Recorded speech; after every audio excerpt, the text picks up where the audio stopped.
Beat That Entertainment. Welcome back to another episode of BTE TV. Today we got on the great Bricc Baby. What's up? Don't be late, man. It's the brick, not the trick, man. Flat out. What's up with you? Oh, man, cooling, Friday, working, getting it in, man. I'm right here in the room. I knocked out some content earlier, too. Yeah. Who you interviewing today? Local artist to go by the name of Tommy TK, and then OTM. Hell yeah. I watched your shit last night. You going off on Comparator. Yeah, man, Copper, man. That's what he wanted. He want to be made content. He keep on screaming my name and lying about certain stuff. All right. Where are you from and what was your childhood like? Well, y'all know it's Bricc. I'm from Slauson Avenue, bro. Los Angeles, California, like the South Central area. Some people call it the Crenshaw district, but the actual district is the Hyde Park district. It's the Crenshaw corridor, though.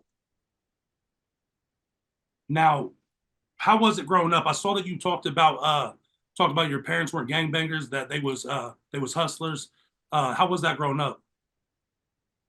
I mean, you don't really notice it growing up until, you do, but you don't know that it's hustling. But it ain't like they had me in the trap where I could just see everything going on. But like growing up, I was like the kid that had a gang of money, but we in the hood and stuff. Like my family always had me with all the shit, all the ladies, I don't really have the same story of I was starving and didn't have nowhere to go, so I turned to the street. I just come from a family that was already in the streets, but they was making money in the streets. Yeah, so pretty good life for a kid growing up having money.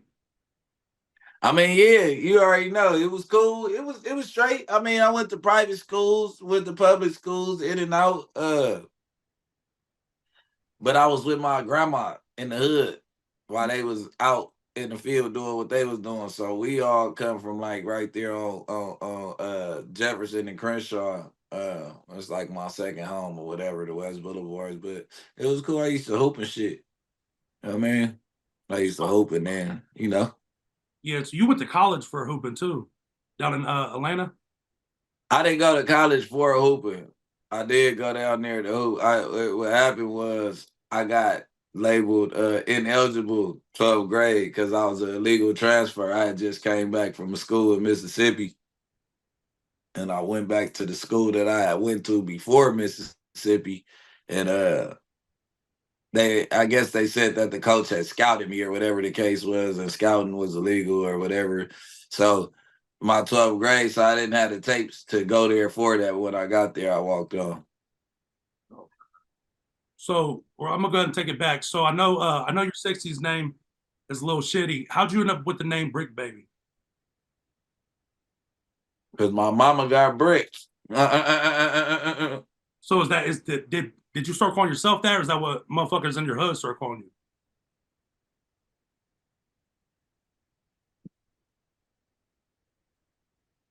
So it's my first mixtape ever. So that right there is whenever you come up with the name, though?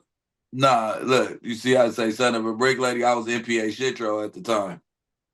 I came up with it because, basically, I had this tat for a long time, like a Bricc Baby, because all my people was hustlers. I come from the bricks, so I had Bricc Baby, and then they was like, well, Shitty ain't gonna be friendly enough. And I'm like, well, they call me Shitro. Like, I didn't want to change my name. They're like, man, find something a little bit more friendly because your rap about to start taking off. Yeah, radio. And I'm like, all right, Bricc Baby, because already I'm a Bricc Baby. I got it tatted. I just, came up with it like, fuck, I already got it tatted. I'm Bricc Baby. Fuck it, Bricc Baby Shitro. Yeah. Then we end up easing the Shitro off, so the fans of NPA Shitro would know that it was the same person, and then, Yeah. So how old were you when you got put on? 14. So 14, and I was 14 years old. So I saw you originally said you was from 2 different neighborhoods. You was right there on the corner of both hoods. Nah, my grandma's house is down on Jefferson. It's like probably like 3 miles away, but it was all rolling. Like, but you got to understand, I was off the porch before most of these niggas even jumped off the porch. You get what I'm saying? So being a gangbanger at 10, 11, 12 years old is crazy. You get what I'm trying to tell you? Like, nigga, I was over there when I was a baby. Like, you get what I'm saying? Like, I was from Harlem, like, over there with the Harlems type shit at 10, 11. Like, I ain't even make it to fucking middle school yet type shit. But I was outside. Yeah. But then when the problems started occurring and all that shit and everything started turning into what it was, and the people that I'd be with, my family, when we outside, they all from the hood. But I'm back in this hood, and now I don't agree with certain hoods they be around and all that, but really, I was still a kid. I was, you know what I mean? So I ended up getting put on. Yeah.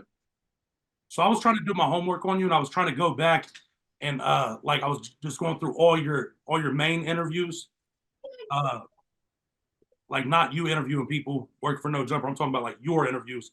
And the one that I found like the oldest one was, I think it was Say Cheese, like a while back. Was that your first interview you ever done? Nah, it was a couple more. Like I did like what was, yeah, but that was the first probably big one. I had did one for Be Real. Before that, for Be Real TV, I did, you could go find the gang of classic ones. Damn, facts.com. I did a gang of it, but Small's Eyes, was that after the Say Cheese? Yep, that was after Say Cheese. I did like 2 or 3 in the city. I did Hip Hop DX, all that shit coming up. You know what I mean? Yeah. I might have been up under Shitty Montana or something though. My name didn't change like 3 times since I've been rapping. Gotcha. Well, so when was your City Montana era? When was that? Like what years? Like 2012 when I first even thought about rapping. Like I was on YG's mixtape. I think they just got me a shitty on there. Me, Casey Vages, and YG got Blunted. That came out, what, 2012? Then I was on J Money mixtape a long time ago. The first time I ever even thought about rapping, they got me a shitty. J Money first name last time, I think it was called Nigga What You Claim. It was on the J Futuristic mixtape. And I was on Alley Boy's mixtape as Shitty too, or Shitty Montana. But yeah, that's all like, before I took rap serious, I just used to pull up, and then I was always so popular in the streets that if I rap on somebody's shit, they like, oh, we finna put you on there. Like, our lead man, you know what I mean? Yeah. So when did you realize you wanted to be an influencer? As far as like social media, YouTube type shit? Yeah. It just happened. I never decided that I wanted to be an influencer. Like, I was yelling at my phone and voicing my opinion at home. Did you at some point realize it was a new way forward? So I was in jail when all this podcast and shit became popular. So I didn't even know this shit was popular until I came home. I'm like, oh, everybody doing this podcast shit. And I ended up going viral a couple times on, you know what I mean, on Instagram, and then people start wanting to do interviews, and they know, you know what I mean, and people that knew me from before, they like, oh yeah, pop back out. Ooh, ooh, ooh. Like, you know what I mean? So I just start getting involved, and somebody told me, like, you know, you talk well, like, you know, you don't really talk like every other hood nigga when you know what I mean, you articulate certain stuff a little bit better than other people from the hood. You should try it. And I called Adam, like, let's try it. He like, you serious? I'm like, yeah, fuck it. Because I've been on Adam for a minute. And he like, all right, come on, we rocking. And that's how it happened. Yeah, I was watching your first interview you done with Adam, and he was talking about how his drug dealer was your ex-girlfriend or something. Yeah. So is that how y'all met though? Was through her? And like what, y'all just linked? And Taylor, he used to be getting Zans and shit from Tay Tay, man. My little, it was my little white homegirl. She's like, oh yeah. used to do the Awesome Shit podcast. They're like, oh, you know, Adam's starting a new, because we used to go to those underground warehouse parties and shit together and shit. You know, Adam's starting a new podcast called No Jumper where he's going to start having rappers and shit. He wants you to come through. And shit. I told him, like, all right, come on, let's do it. Da, da, da. And I went to jail. Literally, my first No Jumper interview was supposed to be like September 24th of 2017. I went to jail like September 21st or some shit like that. Got out and straight did it. Huh? Did them 4 years and got out and straight did it. Yeah. Hell yeah. So what's different about your life nowadays? I'm more like family oriented. If it ain't got nothing to do with my family, then I really don't be outside stuff. Like, you know what I mean? Like back then I used to be in the streets, taxing, trying to be up on it. You know what I mean? You know, building a name for myself, but that's what it is in the streets when you in the streets. You out there building your rep, but like you can't neglect your family and your kids and stuff while you doing it. Sometimes people don't know that they karma might be coming from like them not. And I never neglected my kids, but the amount of time I spend with my kids now, I should have been doing that. So now it's just like, all right, make sure I don't got to do nothing with, all right, what y'all doing? Y'all outside? All right, I'll come outside after all my duties as a father is done. You know what I mean? How did your and Wax beef start? I think Wax started talking about Nipsey, and I said something, and I think it went viral. Then Wack and Big U start getting into it, and this when I start getting into the content creator space. I started voicing an opinion on it because that's my big homie, but they used to be best friends and shit. So I'm like, you know what I mean? Like, and I'm like, the shit he was saying about Big U was bullshit. Like he was lying on bro.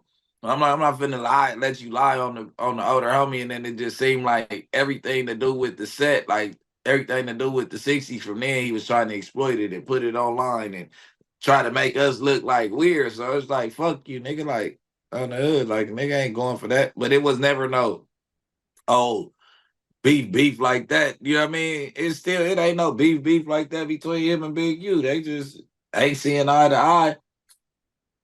And certain shit once you say it, you can't come back from. That's what people got to realize. If you ever just mad and you know what I mean, think you want to have a level-headed conversation with somebody one day, watch what you say when you mad.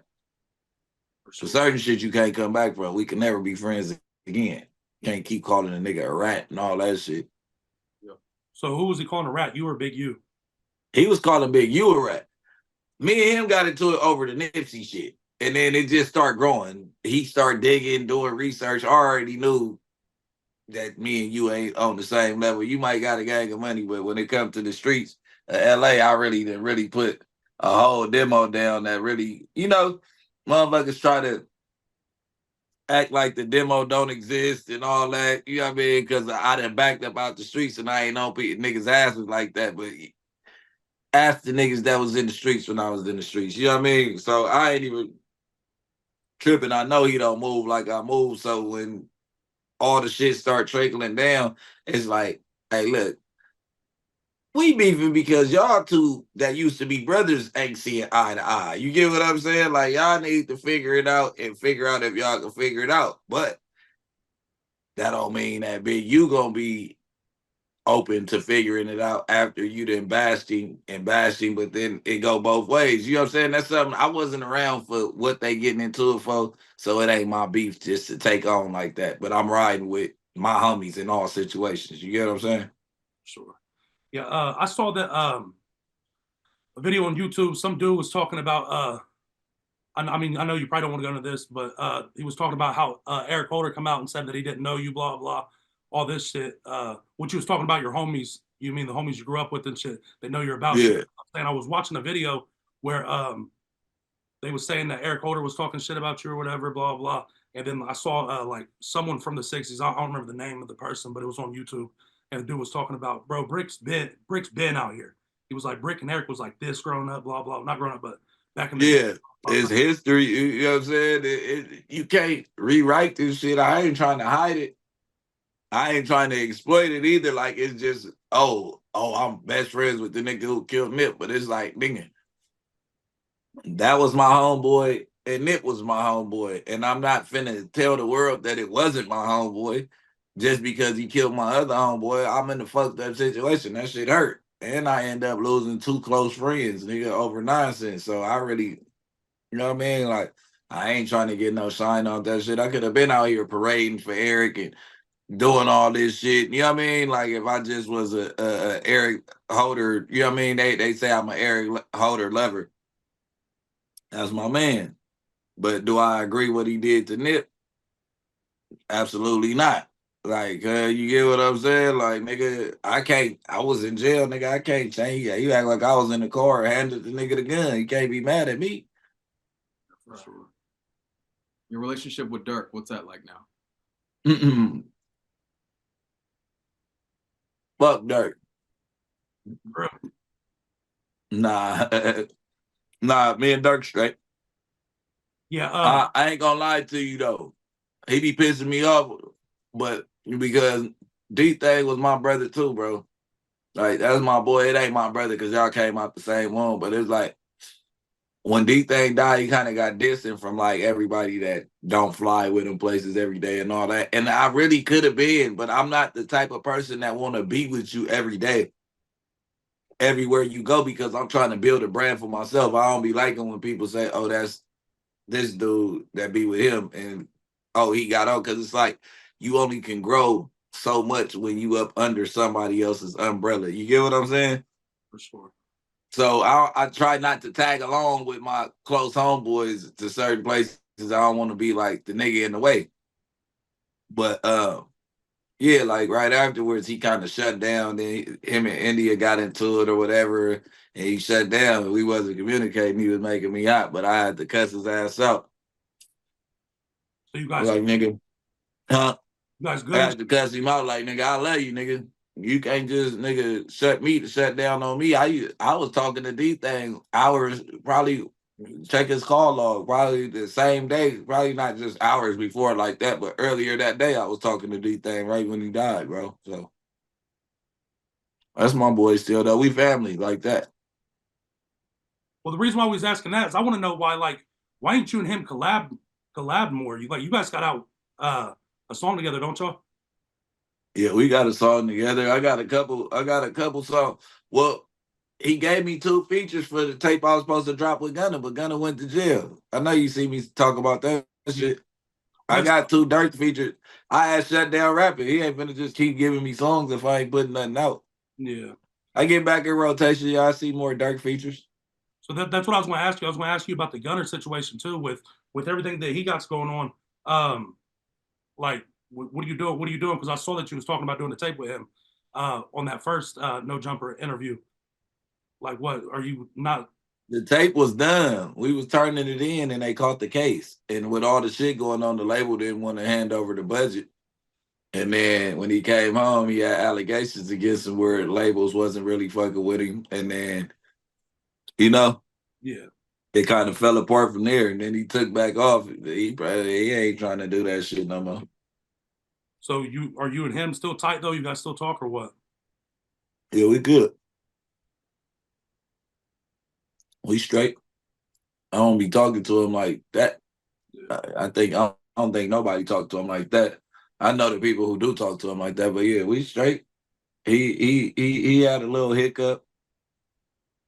Didn't you used to? I saw that you was talking about you used to manage Young Thug back in the day. Yeah.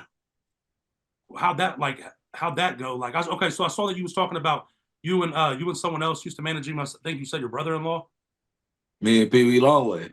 Yeah, ain't that your brother-in-law? Yeah. Yeah. Me and Longway used to manage Thug probably like 2009, 10, some shit like that, like 2009 and 10, 2011, some shit like that. Like all those years. And then Gucci, he went to Gucci from like up under our umbrella. He left from up under MPA, and we all went over there with Gucci. And I think that's where the world met Thug at. 1017 Thugger and all that stuff. So, but yeah, beforehand, yep.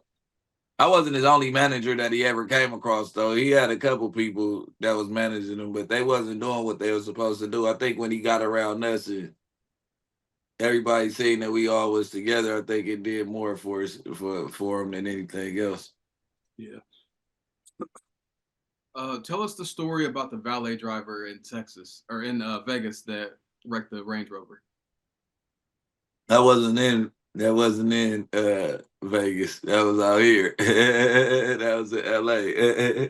Oh, I thought it was Vegas. Didn't you go? So look, right. I go to a club.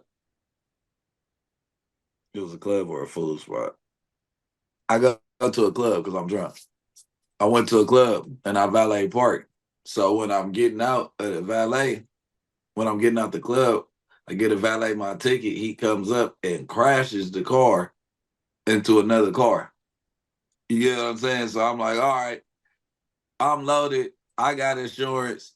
I know y'all got insurance. Y'all a valet company. You're definitely paying for this. He like, no. I'm not paying. I'm not trying to make fun of nobody race, but he like, no.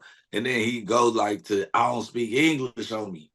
Like, you get what I'm saying? I'm like, bro, y'all gotta pay for this. So he like, oh, I'm not paying for nothing. Like, it's not my fault. It's you. You got insurance.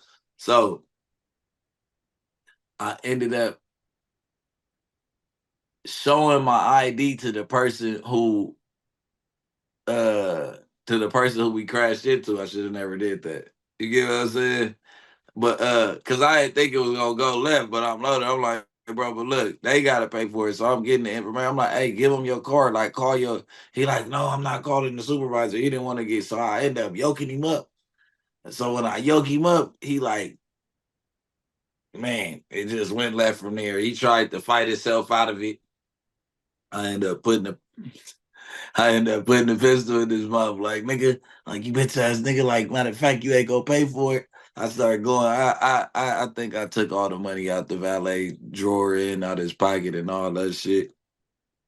So what stripped him down bad. What come about that? Like, anything happen over that or no?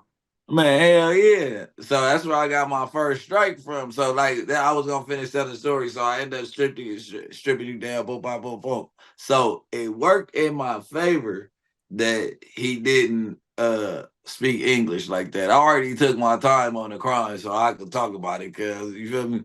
It worked in my favor that he didn't speak English like that because when I got to court, they end up it was like they end up having to pay for the damages though. Anyway, because he did crash the car, but in the long run, I caught the case for it. So, in court, they asked him what color was the gun, and he said it was yellow. You get what I'm saying? He said it was yellow and black. And then at the end of the day, what guns do they make that's yellow and black? You get what I'm saying? So I'm like, they like, okay, we gonna give you terrorist threats because you told him you was gonna blow his head off and he felt threatened for his life. So they tried to say terrorist threats with a firearm. I got the firearm thrown out and it was just the criminal threats. But out here, that shit's still a felony and it's a violent crime. So if we end up, oh no, I end up paying him. I had to fight that case for years. I ended up paying him like $11,000 before we was about to go to trial to pay for all the damages and all the shit up front. And then they end up giving me the deal of throwing out the pistol and all that stuff.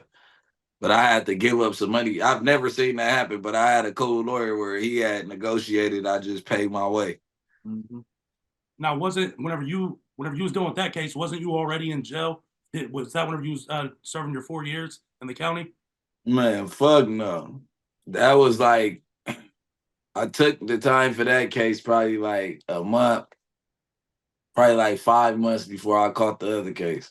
I used to go to jail all the time back then. And cause I always get 6 months, 8 months, 2 months, one, you know what I mean? Shit like that.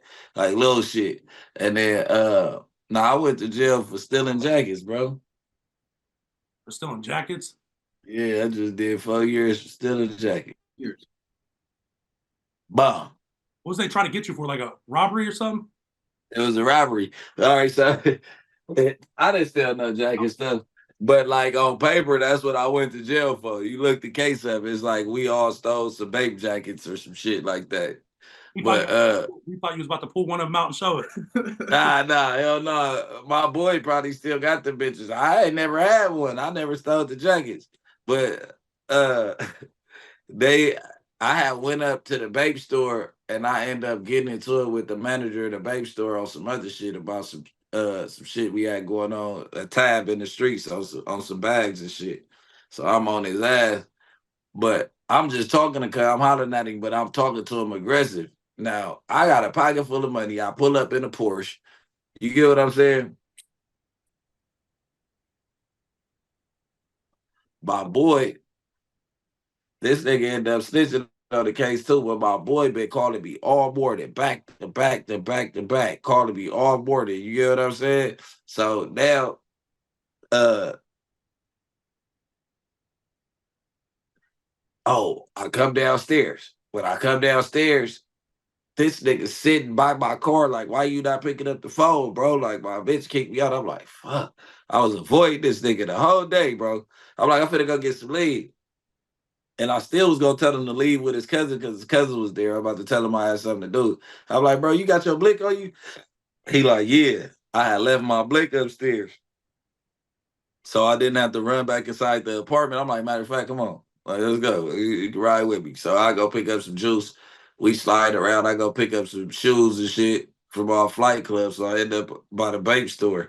And this nigga wasn't even supposed to be with me. I don't know. He broke, hurt, ready to rob anything. As soon as I get to argue with the dude, he sneaks inside the vape store and goes and gets like 7, 8 jackets. When he go get the jackets, he goes to like the back of the store. So he's running out with all these jackets in like plastic bags. And I don't see it, but it come through my side eye. But I guess he knocked over a ladder. When I got to see the video in court, he knocked over a ladder inside the store because he would have made it out the store with all the jackets. Though. You know what I mean? I didn't know he was about to do it, but nigga, he hit a ladder and the ladder fell. And everybody looked back at him, and he like tried to run out the store after that. So they start like whooping his ass, like as he going out the store. It's like the little Asian dudes that work there was putting combos on the nigga. I'm talking about combos. And he ended up getting the good one on the Asian dude and laying him out or whatever the case was. But the whole time I'm telling them, like, they run by and I'm arguing with somebody, and the first one run by and I'm like, oh shit. And then another dude run by and I see chasing my old boy. I'm like trying to stop it, like, wait, hold on. And they start fighting. I'm arguing, trying to pull them up off of my boy, whatever the case was. You can see it on the camera. They should have freed me immediately. You get what I'm saying? I'm like, bro, what the fuck is you doing? Like the whole time he doing shit, I'm walking back away to make sure nobody think I'm involved with it. You get what I'm saying? So it started getting kind of out of hand. So I picked up a jacket and hit him with it. Like, bro, get your dumb ass in the car. And then I hit the ground again.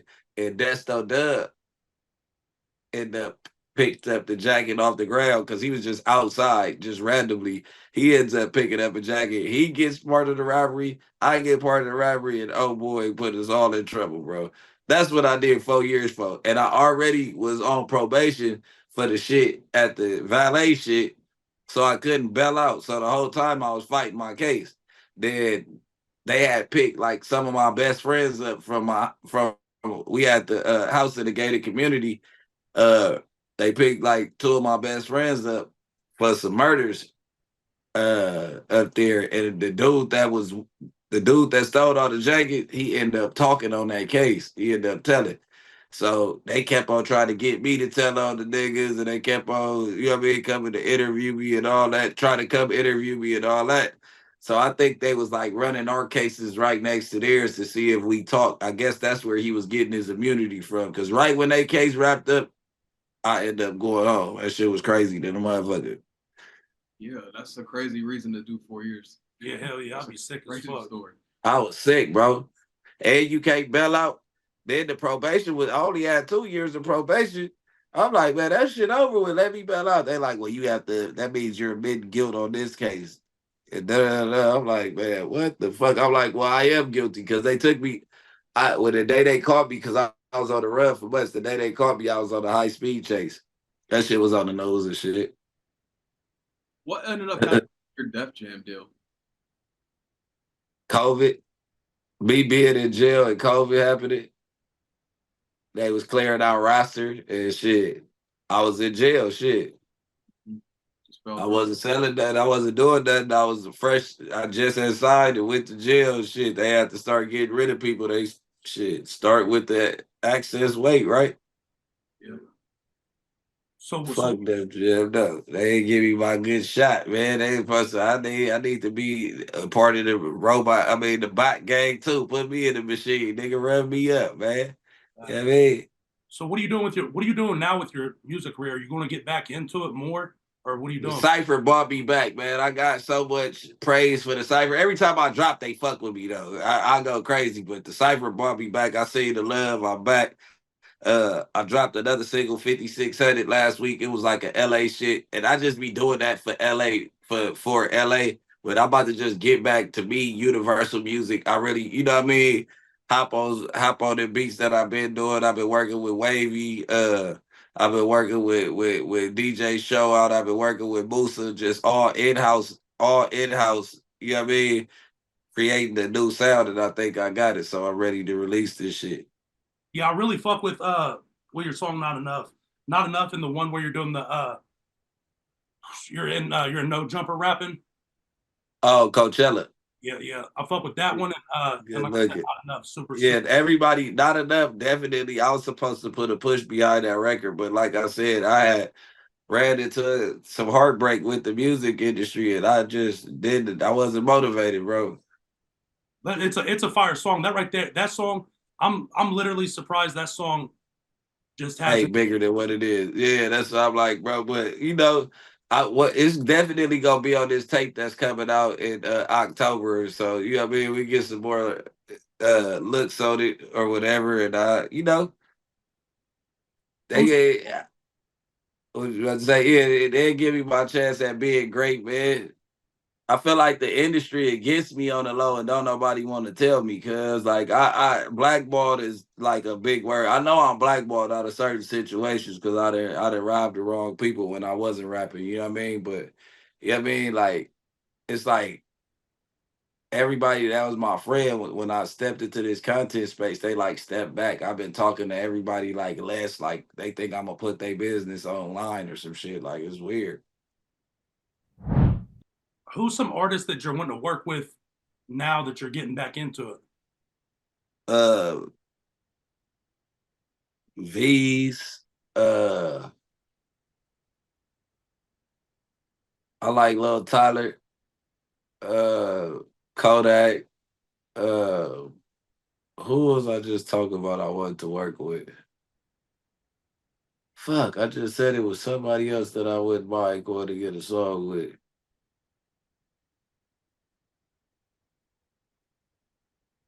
Oh, Chicken P and them. Like I wanna fuck with the Milwaukee squad. Certified Trapper, that's my boy. He that came out here. He was fucking with me a lot before he really took off like that.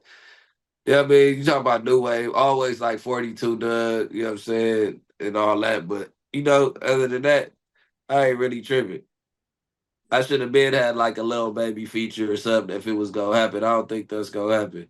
That's my boy, but I feel like it's something in between. I don't know, man. You know, I feel like I left. We all was together like at the same spot rapping. I came home and niggas was superstars. And like sometimes it don't make sense to do music with people, I guess, in their eyes. You gotta respect it, but you know. But I feel like me and Baby definitely should have been had something in. Probably get to it. Why don't you link up with Gucci? Do something with Gucci. Cool. You don't fuck with Gucci? That shit, but I fuck with Gucci. I kind of. Last time I seen Gucci, he wasn't even talking to a nigga like that. Cuz said, "What up?" And we was kicking it for like 3 days straight. I probably said like 10 words to him. We used to chop it up all the time when we used to be together. I don't know if it was the last encounter that we had before he went to jail, because it was kind of like some weird shit. But you know. Like me and Cuz got into it. He had kicked us out the studio. Well, he had kicked me out the studio. He had kicked me a long way out the studio. He tried to get us to come back, but he had kicked our company out the studio. And Cuz just be throwing fucking tantrums out of nowhere. That nigga crazy than a motherfucker. I ain't respect his move, so a nigga just had stopped pulling up to the brick factory and shit. Me and my brother, you know what I mean? But niggas got over it. But you know, I went to jail right when he came home too, though. I had seen him like twice, then I went to jail. So but that shit, though, that shit ain't the real. I listen to Gucci. Hey, if he ain't gonna rap like how he used to, I'm cool. What was your experience like on Vlad TV? That shit was like a kid first day at school, man. I was nervous to the motherfucker. I don't even know why. Just because it's Vlad, I'm like, damn, I'm doing a Vlad interview. Like, yeah, I mean, my life changing. Yeah, I've been watching the clips from that. I feel like the Vlad interviews, Vlad is such a good interviewer. Him and Adam both. That's what I'm saying. He know what questions to ask. He know how to do it. He'd get it up out you. Like, not like that. I seen some shit where somebody said, oh, I told some shit that Pee-wee Longway didn't tell. I didn't watch Pee-wee Longway whole interview, but it's just like, damn, him being my friend, he done got some information that Longway wouldn't tell him because he's such a friendly-ass white boy asking you these questions. You just chopping it up. You ain't even paying attention. Yeah, I fuck with him and Trap Lore Ross. I fuck with him too. I fuck with him super heavy. Yeah. Trap like my close homeboy, man. Me and Trap talk every day. Yeah, I fuck with him, dude. He puts out some of the best documentaries. They're just well put together. Swamp Stories do too, though. Yeah, Swamp Stories. Yeah, he a bullshit nigga, but he put out some good content though. Has he shown his face yet? Like no one knows who he is, do they? He say he gonna do it. He say he gonna meet up with me. I talk to him all the time too. He say he gonna meet up with me. But he say I think he just got to 1 million subscribers. When he get to 1 million subscribers, he gonna show his face. Yeah, I watched whenever we interviewed Crip Mac, I was talking to Crip Mac about the Swamp Story shit, and he was talking about how he didn't fuck with him and shit. But I mean, I understand because Crip Mac's he put that bullshit documentary out on Yeah. So what's up with you and Crip Mac though? Like, I saw that y'all had a little falling out and shit. Y'all back being cool? We straight. Oh yeah. We straight. He ain't got much longer. We gets out what next December type shit. Yeah, he downhill. He built for shit like that. Yeah. He liked jail a little bit more than everybody else. Yeah, he's wild. No, I'm up, but he don't mind being there. It's like a vacation experience for him. You know, the new fades, the food that they cook. You know, I went to the feds this time, man. There's a lot of rich people in there.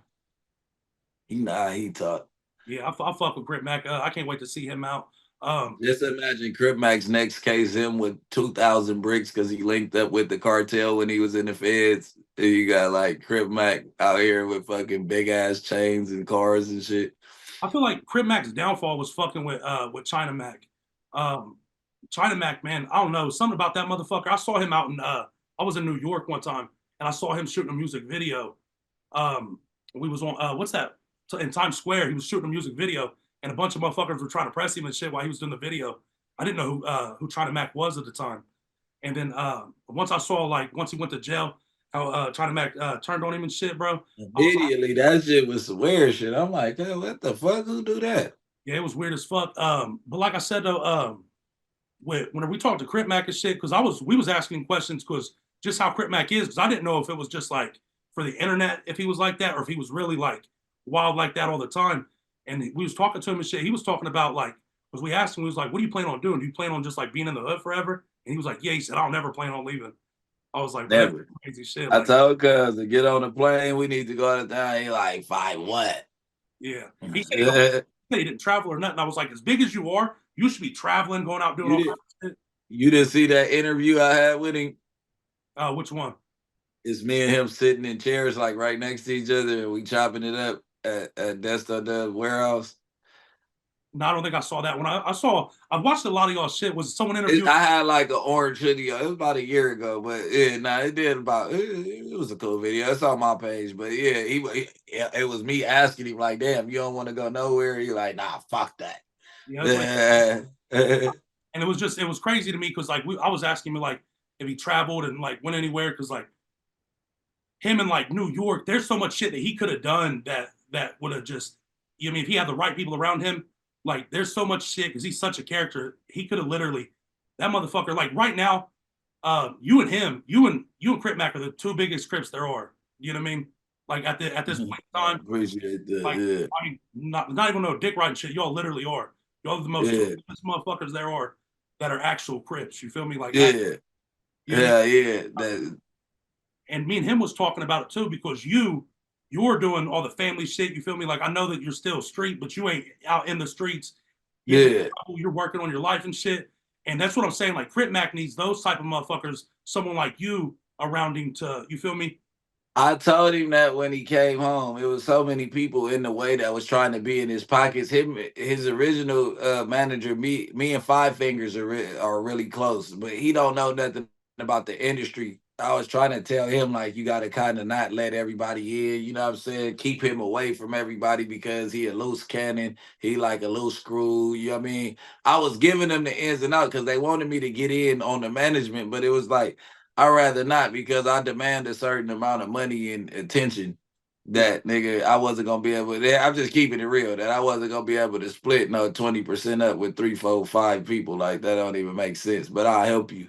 You get what I'm saying, or whatever the case was. And somebody that was willing to split the 20% 4 ways was China Mac, and he jumped in and he was doing whatever he was doing. But I mean, at the end of the day, the compensation for China Mac and Crip Mac together was more from like him babysitting Crip Mac. You get what I'm saying? The China Mac was getting tired of it, and I told him that was gonna be a job to try to keep him focused on doing what he got to do. You get what I'm saying? He don't drive. He don't do. You know what I'm saying? You got to get him there. You got to get him home. You got to. You get what I'm saying? And it's not nothing like, you know what I mean? Like that would stir you back. And China Mac went in, he didn't want to do it, and he went in, did what he had to do, and he was using them. And he like first time that he could get into an altercation with him and leave, now that he's gonna be in jail and he knew it was gonna be some years, he did it. And he made the altercation the excuse. It's like y'all make so much money together and y'all know that he's so much of a live wire, and the shit that he says that comes out his mouth don't make no sense. Sometimes, nigga, why would you even pay that any attention? You get what I'm saying? Like, why take it serious this time? Y'all argue all the time. Yeah. Yeah, I feel like Crip Mac's someone you gotta like just big bro. You know what I mean? Like to keep him out of trouble. You can't just got to. Yeah, you can't sit there and just got to. Like with me. But he gonna listen. But some people be intimidated by him. But he gonna listen to you. You nigga tell that nigga with some authority like that ain't straight, he gonna listen to you.